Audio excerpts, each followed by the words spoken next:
శివనామ స్మరణంతో పులకించిన సాలూరు పట్టణంలోని ప్రసిద్ధ శ్రీ పంచముఖేశ్వర ఆలయం భక్తుల రద్దీతో కిటకిటలాడుతోంది. ప్రపంచంలోని నేపాల్ తర్వాత కేవలం సాలూరులోనే ఇటువంటి పంచముఖ లింగం ఉండటం, ఆలయ అర్చకులు స్వామివారికి శాస్త్రోక్తంగా రుద్రాభిషేకం, నామక చమక పఠనాలతో విశేష పూజలు నిర్వహించారు. భక్తులు స్వయంగా శివలింగానికి అభిషేకాలు చేస్తూ దీపారాధనతో తమ భక్తిని చాటుకున్నారు. ఆలయ ప్రాంగణంలో భక్తుల కోసం ప్రత్యేకంగా శివపార్వతుల కళ్యాణం, భజనలు మరియు ఆధ్యాత్మిక ప్రసంగాలు ఏర్పాటు చేశారు. రాత్రంతా జాగరణ చేసే భక్తుల కోసం ఆలయ కమిటీ అన్ని సౌకర్యాలను కల్పించింది.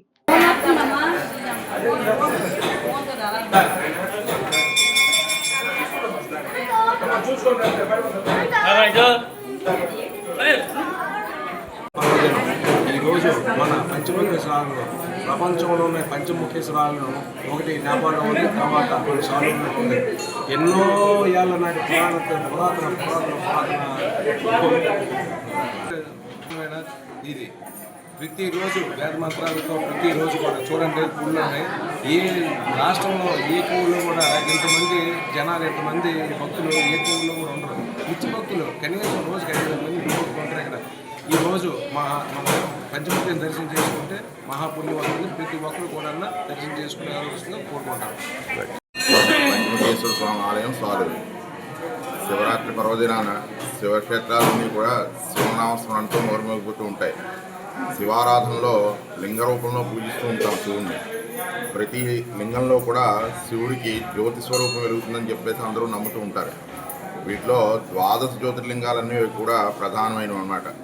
మహాశివరాత్రి పర్వదినాన శివాలయాల్లో భక్తుల రద్దీ చాలా కనిపిస్తూ ఉంటుంది. అభిషేకాలు, పూజలతో పరమశివుడిని ఆరాధిస్తూ ఉంటారు.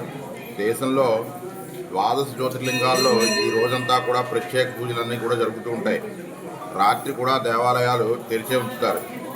పూజలు, భజనలు, శివనామంతో మారుమోగుతూ ఉంటాయి శివాలయాలన్నీ కూడా. ఈ పర్వదినాన లింగాష్టకం, శివపంచాక్షరి దీపారాధన చేసి భక్తి ప్రపత్తులతో రుద్రాభిషేకం చేస్తూ ఉంటారు. అలాగే శివపార్వతుల కళ్యాణం కూడా చేస్తూ ఉంటారు. రోజంతా పరమేశ్వరుని యొక్క ప్రార్థనలతో చింతనలో గడిపి రాత్రంతా కూడా జాగారం చేస్తారు. శివరాత్రి పర్వదినానికి ఉపవాసం, జాగారం చాలా ముఖ్యం అన్నమాట. అసలు శివరాత్రి విశిష్టత ఏమిటి అంటే, ఈరోజు ఉపవాసం ఎందుకు ఉంటారు, జాగారం ఎందుకు చేస్తారు అని అడిగితే దీనికి ఒక కథ ఉంది. అమృతం దేవదానవులందరూ కూడా క్షీరసాగర మథనం చేస్తే అప్పుడు అమృతం కంటే ముందు హాలాహలం పుట్టింది. హాలాహలాన్ని అలాగే విడిచిపెట్టేస్తే ముల్లోకాలన్నీ కూడా దహించుకుపోతాయని చెప్పేసి పరమశివుడి దగ్గరికి వెళ్ళి ఈ హాలాహలాన్ని ఎలాగైనా గ్రహించవయ్యా స్వామి అంటే, ఆ గరళకంఠుడు ఆ యొక్క హాలాహలాన్ని తన యొక్క కంఠంలో బంధించుకున్నాడు. అందుకనే శివుడు దహించుకుపోతూ ఉంటే, అందుకనే శివుడి నెత్తి మీద చంద్రుడిని పెట్టుకుంటాడు. అలాగే ఆ తాప ఉపశమనం కలిగించడానికి గంగని కూడా శిరస్సు మీద ధరించాడు. క్షీరసాగర్ అలాగే ఈ హాలాహల తాపం ఎప్పుడు కూడా ఇబ్బంది పడుతూనే ఉంటుంది. అందుకని చెప్పి ప్రతిరోజు కూడా నిత్యం శివలింగానికి అభిషేకం చేస్తూ ఉంటారు. ఎందుకు అంటే ఆ యొక్క హాలాహలం ధరించడం వల్ల వచ్చే తాపాన్ని ఉపశమించడానికి. ఈ యొక్క మహాశివరాత్రి రోజున మాఘ ఆరాధన పురాణాలకు ముందే ఉందన్నమాట. క్రీస్తు పూర్వం 3,000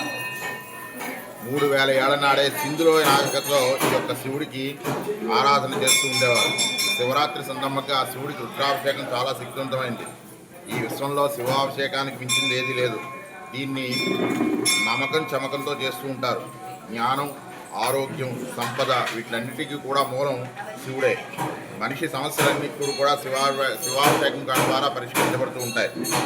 శివాభిషేకంతో మొత్తం విశ్వం అంతా కూడా చల్లబడుతుంది. అందుకే శివలింగం ఎండిపోకుండా ఎప్పుడు చొక్కగా నీళ్లు పడేటట్టుగా ధారాపాత్రలో నీళ్లు పోస్తూ ఉంటారు. ఇది మహాశివరాత్రి.